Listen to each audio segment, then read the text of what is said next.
Bonjour et bienvenue sur le podcast Les Sensibles, le podcast dédié à toutes les personnes qui se sentent de près ou de loin concernées par le sujet de la haute sensibilité. Je m'appelle Sophie et depuis ma plus tendre enfance, on me répète inlassablement que je suis trop sensible. Parce que l'amour, la sexualité et les relations font partie de mes sujets préférés et qu'on va pas se mentir, parfois c'est un peu la galère. J'ai à cœur de vous emmener 2 fois par mois dans l'intimité de personnes hautement sensibles et des experts qui les accompagnent. De leurs premiers amours à leurs derniers émois, ces cœurs à prendre ou plus à prendre nous dévoileront leur cheminement personnel et sensuel. J'espère que leurs confidences sans filtre sauront toucher votre corde sensible, qu'elles vous apporteront de l'écho, de l'espoir et peut-être même des réponses à vos questions. Si le sujet de la haute sensibilité vous parle, n'hésitez pas à suivre le compte Instagram du Bonheur en Barre, où je vous partage chaque semaine des illustrations et des informations pleines d'émotions. Bonne écoute! Aujourd'hui, je donne la parole à Lola, une jeune maman pleine d'émotions, qui avec son franc-parler nous dévoile une part de ses réflexions intimes et de ses expériences sensibles. Elle nous parle de suradaptation, d'émotions très très fortes, et nous explique en quoi, aujourd'hui, elle voit sa sensibilité comme une réelle force. Je remercie chaleureusement Lola pour sa sincérité, son humilité et les nombreuses pépites qu'elle nous transmet.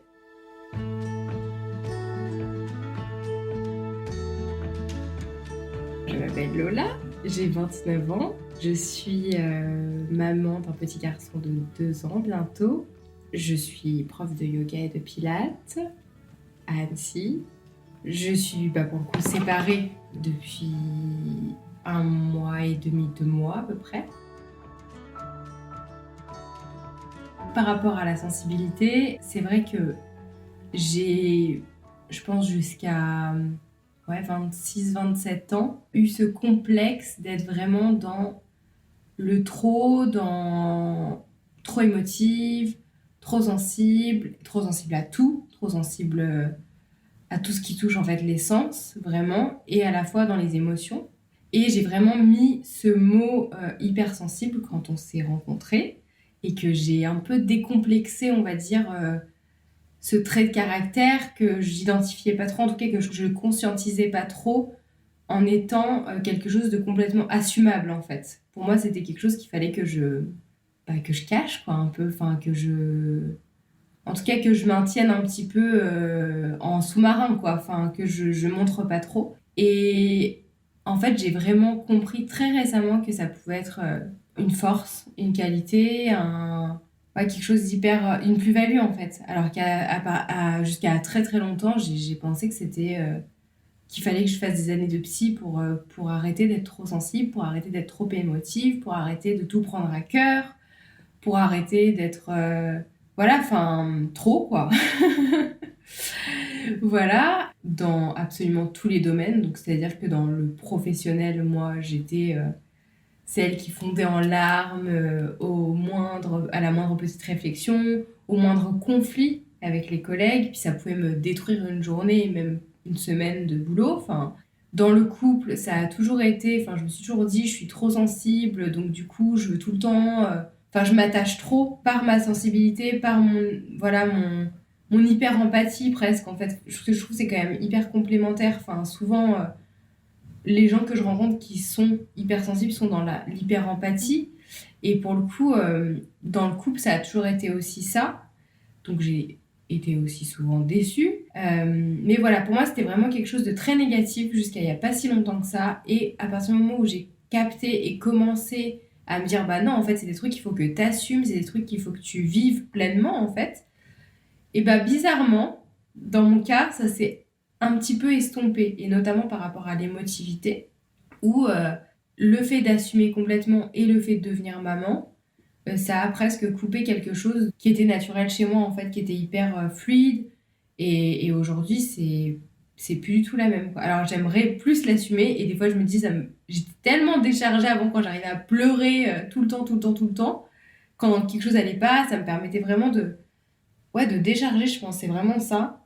Et aujourd'hui, des fois, je vais garder une boule à l'estomac parce que je suis incapable de pleurer, comme si j'avais coupé à partir du moment où je suis devenue maman, ce truc justement d'hyper-émotivité. Donc par rapport à mes relations, à ma vie, ma famille, en fait, dans tous les domaines, je trouve que j'ai toujours été vraiment dans il faut que je suradapte, il faut que je me suradapte, il faut que c'est à moi en fait de faire un effort et c'est surtout ça je pense qui est hyper intéressant, c'est de constater que on considère que c'est nous qui avons un problème en fait.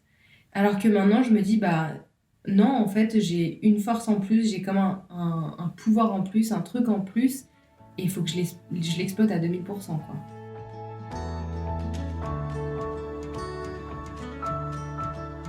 Dans mon couple pendant donc le père de mon fils, on est restés donc 6 ans ensemble. Pendant, je pense, les 2 premières années, ça a été... lui, il me disait toujours, j'ai l'impression que de toute façon, je suis tout le temps obligée de te consoler. Enfin, je suis tout le temps obligée de te faire reprendre confiance.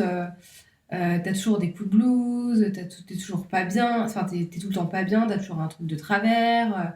Je faisais beaucoup de crises d'angoisse aussi, donc voilà, c'était... Et puis j'avais déménagé à Annecy pour lui, donc j'avais rien, j'avais personne ici. Et du coup, bah, c'est clair que c'était lui, quoi. Enfin, tout mon seul point d'ancrage, c'était lui. Et lui qui n'est pas du tout dans l'hypersensibilité, qui est sensible mais... et qui est hyper empathique, mais qui comprend pas du tout ce que c'est que l'hypersensibilité. Pour lui, c'est une nouvelle mode hein, qu'on a inventée et que c'est un peu une excuse. Enfin, je trouve que ça fait un peu ah bah maintenant tu t'es trouvé une excuse.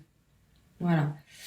Après, ça reste mon point de vue et ça reste ma vision des choses. Mais du coup, pendant les 2 premières années, c'était ça. C'était toujours quand faut pas te consoler par rapport à ta famille, faut te consoler par rapport à ta relation à tes parents, faut te consoler par rapport au boulot, faut te consoler par rapport à tes relations amicales, faut te consoler par rapport à ça, à ça, à ça. C'est usant en fait, c'est fatigant. Moi, j'aimerais bien être avec quelqu'un qui est quand même un petit peu plus. Et c'est vrai que pendant les 2 premières années, enfin, quand je regarde en arrière, je me dis, c'est vrai qu'il de ouf, il m'a consolée presque tous les dimanches soirs, quoi. Enfin, et je le remercie pour ça, hein, c'est clair, mais aujourd'hui, je me dis, en fait, je vais m'entourer, enfin, je vais faire attention aussi à m'entourer de personnes qui sont OK avec ce trait de caractère, qui connaissent vraiment bah, le côté hypersensible, à qui ça parle, et où je vais pas être sans arrêt obligée de me justifier, en fait, d'être, ouais, des fois moins bien, et quand je suis moins bien, en fait, je suis moins bien moins 1000 en fait. Je suis pas moins bien, juste j'ai un petit coup de blues. C'est genre, je suis pas bien, genre, ma vie c'est de la merde. Enfin, tu vois, je trouve que c'est ça qui est hyper ouf, c'est que la moindre émotion, et qu'elle soit positive ou négative, elle est dupliquée, elle est multipliée en fait. Et ça, c'est quelque chose qui, je pense, même quelqu'un de sensible, même quelqu'un d'empathique, mais qui est pas hypersensible, il comprend pas. Il comprend pas pourquoi moi un film peut me retourner pendant 3 jours, quoi. Je vais vivre le truc, genre comme si j'avais vécu la mort du personnage, mais vraiment comme si c'était un pote, tu vois. Et genre, ça va vraiment me mettre mal pendant hyper longtemps. Enfin, et ouais, et quelqu'un qui comprend pas ça, il va se dire que je prends tout trop à cœur, que je suis trop sensible, que je suis trop ceci. Et c'est vrai que c'est dur de garder le truc et de se dire, ouais, bah ouais, je suis comme ça, en fait. Et bah c'est ok, c'est pas grave en fait, je suis comme ça et je vis les choses pleinement. Et aujourd'hui, je suis pas dans à essayer de me censurer quand je vis une émotion, qu'elle soit hyper positive, ça m'arrive hyper souvent de me dire putain mais là je suis méga heureuse en fait, enfin, ce qui se passe c'est trop bien, je vibre vraiment beaucoup d'amour en ce moment, beaucoup de joie, beaucoup de synergie, bah je vais aller à fond dans ce truc en fait, je vais vraiment me remplir, me nourrir de tout ça et me dire bah et puis peut-être demain je serai au fond du seau, mais en fait je vais pas me censurer en me disant arrête, oui c'est bien mais c'est pas non plus ouf, ou oui t'es pas bien mais non, non, je vais vraiment aller jusqu'au bout de l'émotion et me dire bah là aujourd'hui c'est super, vis le truc vraiment de façon à ta manière à toi.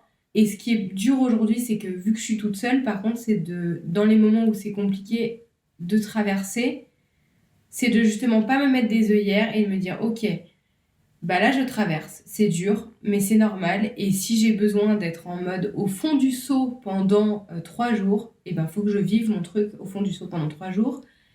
Et il y aura des jours meilleurs. Enfin, c'est parce que je pense qu'en fait c'est ça là aussi de se suradapter dans la sensibilité, c'est aussi d'essayer de canaliser un petit peu ces émotions, les émotions qui viennent en fait de les canaliser. Ou bah, le truc tout con de il y a trop de bruit. ça sent pas bon ou ça sent trop fort et de se dire je suis vraiment relou en fait, enfin je suis vraiment relou, allez, il y a du monde, enfin c'est cool, regarde, tout le monde est content. Non, en fait, moi je ne suis pas à l'aise du tout. On ne s'entend pas parler, on ne peut pas communiquer, ça me dérange profondément. J'ai besoin de pouvoir parler au calme, j'ai besoin que l'odeur soit neutre. Moi, c'est vraiment ça, les odeurs et le bruit.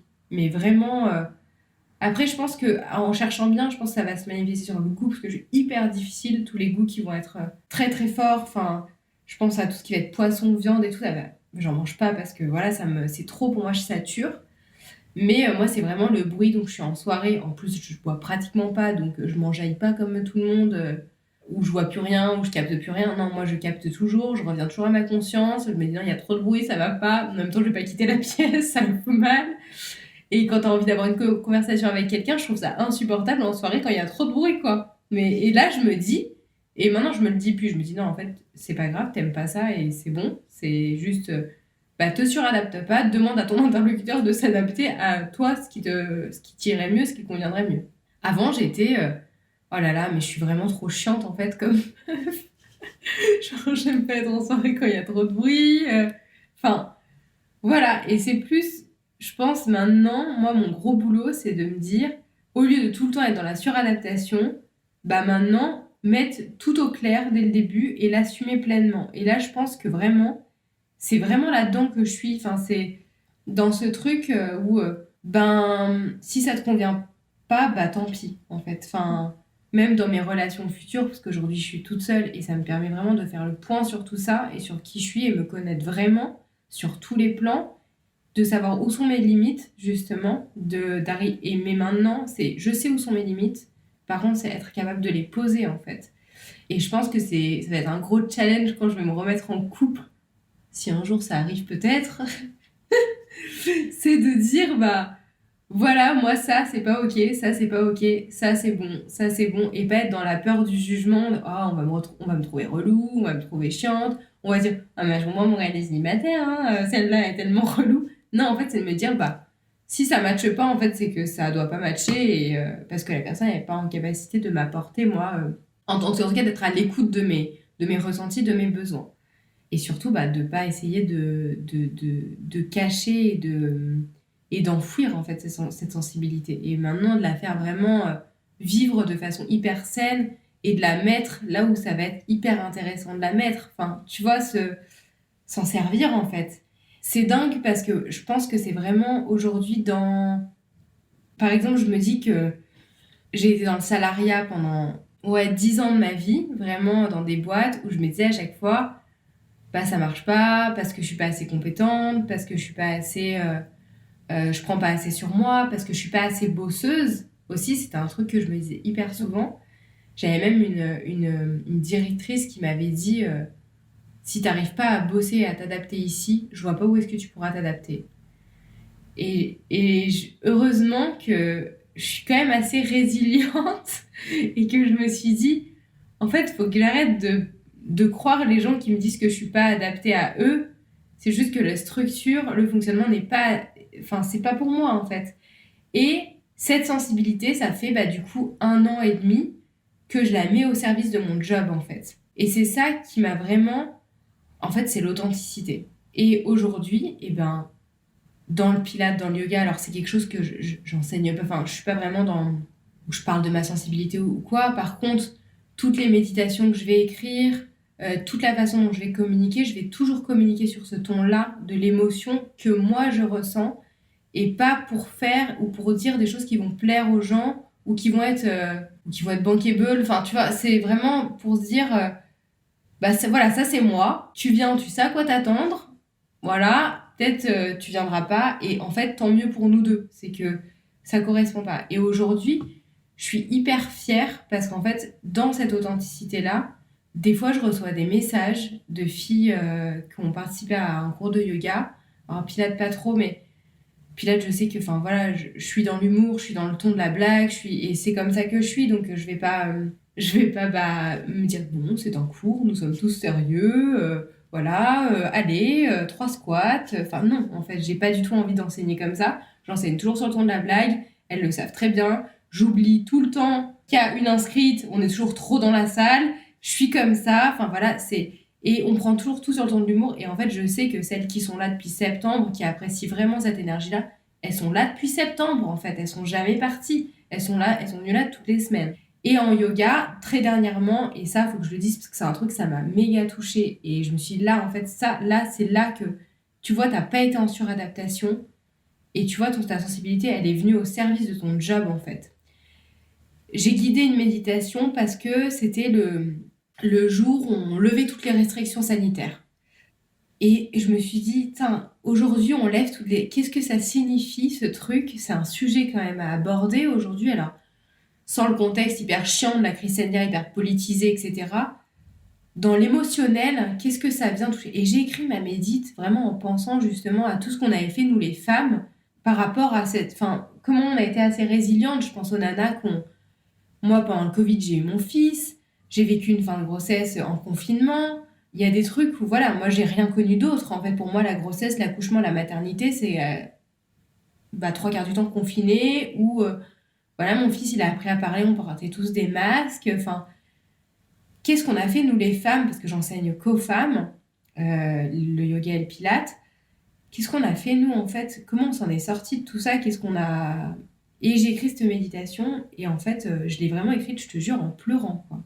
En me disant, putain, mais on est des oufs, en fait, on est des warriors, quoi. Il y a des nanas qui ont accouché, il y a des nanas, ça fait 2 ans qu'elles essayent d'avoir un bébé. Et, enfin, dans tout ce contexte-là, je me suis dit, il faut que j'écrive un truc là-dessus. Et je te jure, j'ai posé ma méditation, je leur ai lu et tout, machin. Et je me suis dit, putain, c'est de la merde ce que j'ai écrit. Genre, il y en a une, elle a pleuré, mais c'est ma pote, elle pleure tout le temps sur mes méditations, donc ça m'étonnait pas. Je me dis, t'arrives à me faire pleurer et tout. Moi, je décharge. Il m'a dit, je sais. Mais j'ai reçu un message, là, du coup, il y a 2 jours, d'une de mes élèves qui est là depuis septembre et qui m'a dit, j'ai oublié de te le dire à la fin du cours lundi, mais ta méditation, elle était ouf. Elle m'a remué pendant 3 jours derrière. Tout ce que t'as dit, ça m'a bouleversée. Est-ce que tu veux bien publier ou m'envoyer ce texte ? Et aujourd'hui, ça confirme ce sur quoi je vais professionnellement aussi, tu vois, cette sensibilité, ce truc autour de l'émotionnel, autour de ce qu'on a envie de faire passer.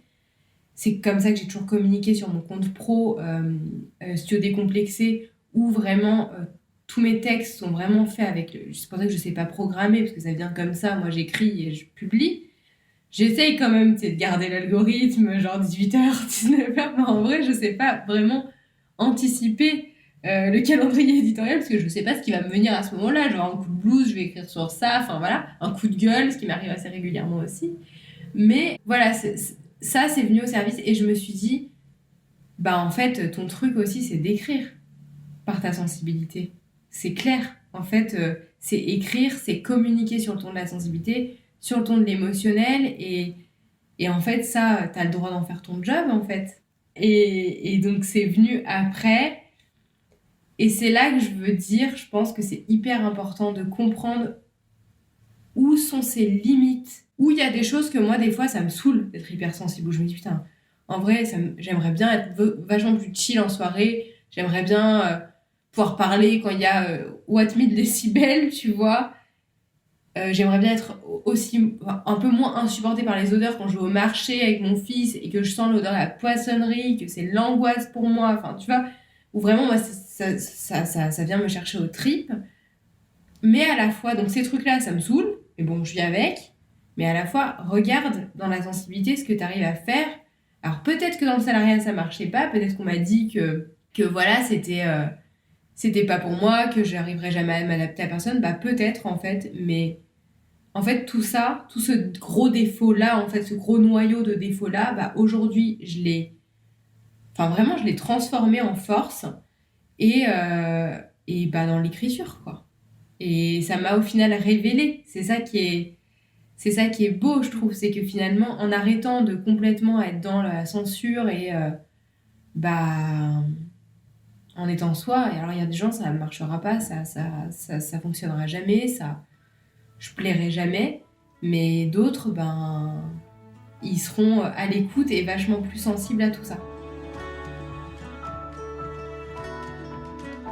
Dans la transformation, moi par rapport à l'hypersensibilité, en tout cas au fait d'arrêter de se suradapter, il y a eu 2 choses. Donc, vraiment ce truc où, je sais pas, je me suis dit, en fait, j'ai le droit d'être moi. Comme si, en fait, la maternité m'avait donné la légitimité d'exister pour ce que je suis vraiment. Tu sais, enfin, en assumant complètement tous ces trucs-là. Et du coup, alors c'est clair que je pense qu'il y a des personnes dont je me suis éloignée parce que à leur sens j'étais trop sensible, à leur sens parce que moi je suis trop sensible, mais je peux être trop agressive, trop cinglante, enfin c'est pas que des trucs de sensibilité où on va penser ah bah t'es tout le temps triste, t'es tout le temps non, je peux être aussi très en colère et ça peut être très insupportable, en tout cas très dur à vivre pour des personnes autour et ça j'en ai complètement conscience. Alors aujourd'hui j'essaye vraiment avec les personnes à qui je tiens vraiment, que j'ai pas envie de perdre, de dire bah voilà, là je sais que je m'emporte, je sais que je suis vraiment débordée par mes émotions, débordée par mon anxiété et j'ai réagi comme ça, mais je t'aime profondément, ce n'est pas du tout tu sais que je suis comme ça. Et voilà, aujourd'hui j'arrive à poser le cadre et dire tu sais que je suis comme ça, on sait qu'on a des défauts. Je parle dans la relation amicale, parce que pour le coup, relation amoureuse, clairement, on n'est pas là-dedans, mais dans les relations amicales, et c'est aujourd'hui quelque chose que vraiment j'essaye de... Limite, c'est un peu de l'entraînement, tu vois, enfin, de se dire, bah, aujourd'hui, si j'arrive déjà à m'entourer de personnes qui acceptent ces traits de personnalité, toujours dans l'excès, en fait, tu vois, parce que moi, ça se manifeste vraiment comme ça. Ça va être, je vais être très contente, je vais être très contente, je suis très en colère, je peux être très, très en colère aussi, tu vois, enfin... Et du coup, ouais, je pense, il y a plein de personnes qui n'ont pas compris. Qui n'ont pas compris pourquoi, bah, d'un coup, je m'excusais limite de vivre, et puis d'un coup, en fait, je m'autorise à envoyer chier les gens et de dire, bah ouais, bah en fait, si ça te plaît pas, c'est pareil, quoi. Enfin, et tant pis pour toi. Et tant pis pour moi, mais tant pis pour toi aussi. Donc oui, voilà, j'ai fait le tri, ça c'est clair, mais j'ai rencontré des personnes exceptionnelles aussi dans ce tri-là. Et dans le couple, par contre, moi, ça a été, je pense, alors je suis encore un peu biaisée de la vision du père de mon fils, qu'à lui, en tout cas, de moi, ma transformation, moi, mon évolution. Et tu vois, j'aime presque pas le mot transformation, j'aime plus ça. J'ai upgradé, tu vois. J'ai fait une version mieux, en fait, parce que... Et c'est ce que je lui dis, ça a jamais été autant la merde entre nous que depuis qu'il y a Emilio, et pas parce qu'il est là, mais parce que moi, je suis moi, et que avant je m'excusais de tout ça, tu vois. Et ben, ça n'a jamais été autant la merde, mais je me suis jamais sentie aussi accomplie, aussi entière. Et pourtant, j'ai vécu des moments, on a vécu des moments atroces, horribles, hyper violents, enfin, voilà, ça a été très très compliqué, on s'est battu et tout, mais moi, dans ma tête, dans mon corps, même parce que je trouve que ça a vraiment une incidence, dans mon corps, dans ma tête, j'ai jamais été aussi bien et aussi alignée, en fait, à ce que je suis. Alors lui, c'était de toute façon les réseaux, nanana, t'es tout le temps sur ton téléphone. Moi, c'était ma façon forcément de me faire de la pub, c'est un peu ça fait partie du job, malheureusement. T'es tout le temps sur ton ordi, bah ouais, j'écris, donc forcément, bah je suis sur mon ordi, enfin, voilà. Mais moi, en fait, je me suis jamais dit, bah, c'est pas parce que lui, ça lui convient pas que je vais arrêter, en fait, parce que et tant pis. Et en fait, j'en suis venue à un point où même si ce mec, je l'ai aimé, mais d'un amour inconditionnel, j'en suis venue au point où, en fait, si ça m'empêche d'être moi-même, c'est pas sain. En fait, c'est pas sain parce que lui, ça va le faire souffrir. Et moi, je vais continuer, en fait, à être dans l'adaptation, en fait. Sauf que non, j'ai pas envie de ça. J'ai jamais été aussi alignée que depuis que ça va plus entre nous et que je suis moi-même. Donc, en fait, c'est qu'à un moment donné, peut-être, le réglage, il était pas bon dès le début, quoi. Ou en tout cas, on avait besoin de vivre ces choses-là pour évoluer chacun de notre côté. Et moi, j'ai pas avancé dans le même sens que lui, en tout cas, je pense. Mais ouais, je pense que c'est un risque et... Mais c'est quoi le... je trouve que c'est tellement bien de se trouver soi-même et d'assumer soi-même pleinement qui on est, en fait, sans vouloir plaire à quelqu'un d'autre. Enfin, c'est... Alors ouais, bah du coup, des fois, ça aboutit à des séparations. Mais je regrette. Enfin, pas du tout. Parce que si j'avais pas rencontré ce mec-là, bah certainement, j'aurais peut-être pas été maman, ou j'aurais peut-être été maman, mais d'une autre façon, d'un autre petit garçon qui m'aurait peut-être, ou petite fille qui m'aurait un autre enfant, en tout cas, qui m'aurait peut-être pas autant transformée. Parce que je pense qu'il y a vraiment aussi ça, ce truc avec la relation avec mon fils. Enfin, moi, je vois un miroir, quoi. Et puis, du coup, ça nous ramène aussi à, bah, moi, qu'est-ce que j'ai eu comme enfance? Qui sont mes parents? Enfin, bah, ma mère, c'est clairement une hypersensible. Et là, je me suis dit, j'espère de tout cœur vraiment que maintenant, elle va l'assumer ce truc-là. Parce que moi, j'ai pas 30 ans. Et aujourd'hui, je me permets de dire c'est ok d'être hypersensible, c'est ok d'être émotif. Et c'est trop bien en fait. Alors que elle est dans ce rôle qu'elle doit tenir, alors que je sais que ma mère, c'est une grosse hypersensible. Mon père me disait quand j'étais petite, de toute façon, t'es comme ta mère, vous avez tout le temps des larmes de crocodile. Genre, je me suis dit, est-ce que c'est vraiment des larmes de crocodile en vrai, t'sais? C'est juste qu'il n'avait pas compris et qu'elle non plus. Et aujourd'hui, je lui souhaite vraiment pleinement de vivre ça, de traverser ça. Et avec mon fils, c'est sûr que c'est un truc sur lequel j'ai envie d'aller. Peut-être qu'il n'est pas hypersensible, mais en lui, je vois aujourd'hui, même à 2 ans et depuis qu'il est né, des réactions très entières. Très, très entières. S'il aime, il aime vraiment. S'il veut pas vraiment. C'est tout le temps très dans l'extrême. Tu vois, il n'y a pas de demi-mesure. Et puis, c'est pas un gamin qui va se laisser faire. Ça, c'est clair. S'il a dit non, c'est non. Et c'est hyper cool. Mais on voit que dans la colère, il peut être vraiment dans la colère. Dans l'amour, il va être vraiment dans la... Enfin, c'est... Après, je sais pas ce qu'il sera, je sais pas comment il sera, je sais pas en évoluant ce qui va se passer, mais en tout cas, ça, c'est un truc que j'ai vraiment envie de cultiver chez lui. Parce que je me dis, moi, j'ai perdu, entre guillemets, 25 années où je me suis sentie nulle à l'école parce que je pleurais quand j'avais une mauvaise note et que tout le monde me disait, ah, mais de toute façon, tu pleures tout le temps. Je me suis sentie... jamais à ma place dans les études parce que en fait j'ai besoin qu'on m'explique, j'ai besoin qu'on soit en mode tu vois vraiment proche de moi pour que je comprenne tout. Je peux pas apprendre dans un amphithéâtre, c'est pas possible, mais du coup je pensais que j'étais nulle et je me dis enfin on en revient encore à ce truc de j'essayais de m'adapter à un environnement qui en fait n'était pas fait pour moi, n'était pas adapté à moi.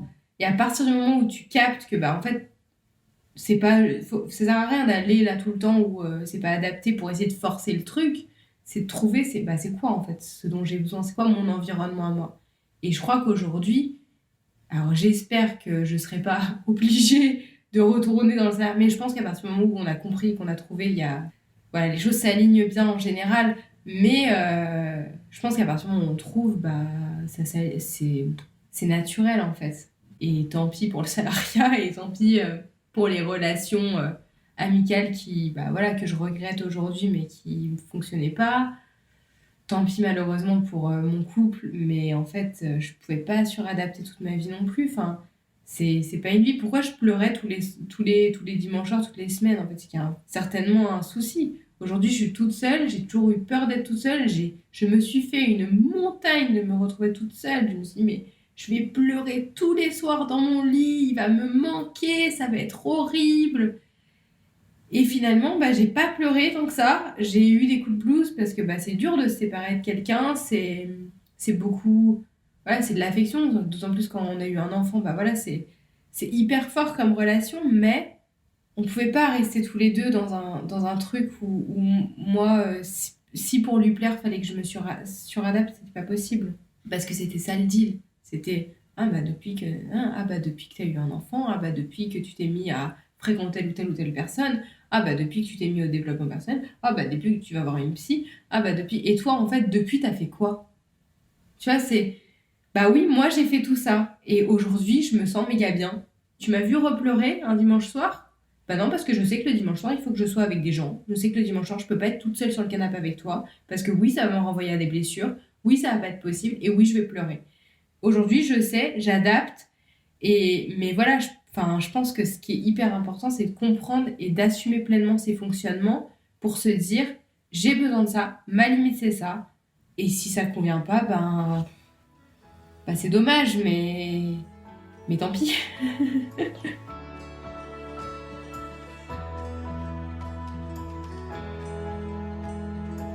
Quelque chose qui vraiment serait important pour moi de comprendre, enfin en tout cas je pense un truc que j'aurais aimé capter plus vite peut-être, mais je pense que ça vient de l'éducation. Je pense qu'on nous malheureusement on est tout le temps dans la recherche, qu'est-ce qui va pas chez moi, tu sais, ça c'est le truc, mais qu'est-ce qui va pas chez moi en fait, plus se dire en fait qu'est-ce qui va trop bien chez moi, justement c'est quoi ce truc qu'on pense que ça va pas chez moi, en fait peut-être que ce truc là qu'on pense que c'est mauvais, est-ce que j'irais pas regarder au fond si ça peut pas être un truc hyper positif. Ce que je trouve hyper intéressant là-dedans, c'est qu'à partir du moment où moi je me suis dit, mais attends, dans tout ça là, tout ce qui se passe dans le pro, dans le perso, dans l'amour, dans l'amitié, tout ce truc-là, et ben comprendre plus vite. J'aurais aimé comprendre plus vite. Après, les choses arrivent quand elles doivent arriver. Mais comprendre plus vite qu'en fait, j'avais aucun complexe à avoir. C'était pas moi qui n'étais pas assez bien, c'est juste que j'avais pas compris que j'avais des immenses forces en fait. Alors j'aime pas dire j'aurais aimé avant le savoir parce que vraiment je pense que peut-être ça se serait pas passé de la même façon. Donc, à partir du moment où on capte, on le sait dans notre tête, on voit quand il y a un truc qui va pas, quand il y a un truc qui est pas aligné, quand un truc qui vibre pas de la même, enfin, on sent que c'est pas la même énergie. On le sait, et ben moi, bien souvent, je me suis dit, non, c'est toi qui as un problème, alors qu'en fait, j'aurais dû écouter mon intuition et me dire, ah non, non, non, si ça va pas, c'est que c'est pas bon. C'est que la première impression, c'est pas la bonne. Si elle est mauvaise, c'est que c'est la bonne, et il faut pas y aller, en fait. Et tu vois, ça, c'est un truc, je pense, c'est un trait de l'hypersensibilité qui, pour moi, est un truc de ouf, c'est l'intuition. L'intuition de ce qu'on disait en off, de comprendre les gens, enfin, d'avoir ce truc de là j'aime pas, là ça va pas, là quand tu dis ça j'y crois pas. Et ben en fait ça c'est pour moi c'est de l'ordre de l'intuition et presque je trouve que c'est un super pouvoir en fait l'intuition parce que quand on sait s'écouter vraiment, parce que les émotions sont là, les émotions sont fortes, les émotions sont vives et sont entières, et ben s'écouter à la première impression, c'est sûr que en général on fait le bon choix quoi. Enfin c'est et si pour le coup je pense que je m'étais écoutée un petit peu plus et que j'étais pas restée sur c'est moi qui ai un problème, et ben j'aurais perdu beaucoup moins de temps sur plein de trucs quoi. Ça c'est clair. Mais bon après tout vient à point qui voilà.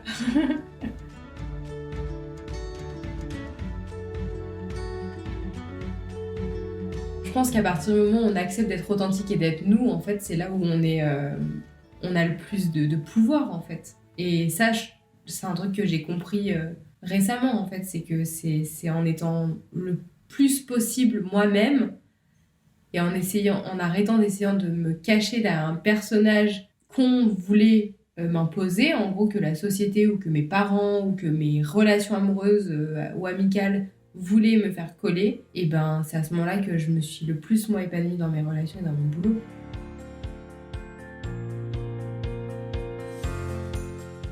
Un grand merci à vous pour votre écoute. J'espère que cet épisode vous a plu. Si c'est le cas, n'hésitez pas à le partager autour de vous et à le faire savoir en laissant un commentaire ou 5 étoiles dans votre appli de podcast préféré. Pour recevoir une dose de bonheur en barre chaque semaine, inscrivez-vous à ma newsletter sur mon site dubonheurenbarre.com. Et si vous voulez me soutenir et m'encourager, rendez-vous sur ma page Tipeee. Pas de panique, si vous êtes en voiture, en cuisine ou que vous n'avez pas de quoi noter. Vous retrouverez tous les liens dans la description de ce podcast. Et si vous aussi, vous voulez partager votre témoignage sensible, envoyez-moi un mail à sophie@dubonheurenbarre.com en me racontant un bout de votre histoire que j'ai déjà hâte de découvrir. Pour clore cet épisode, je vous souhaite plein de jolies choses. Prenez soin de vous.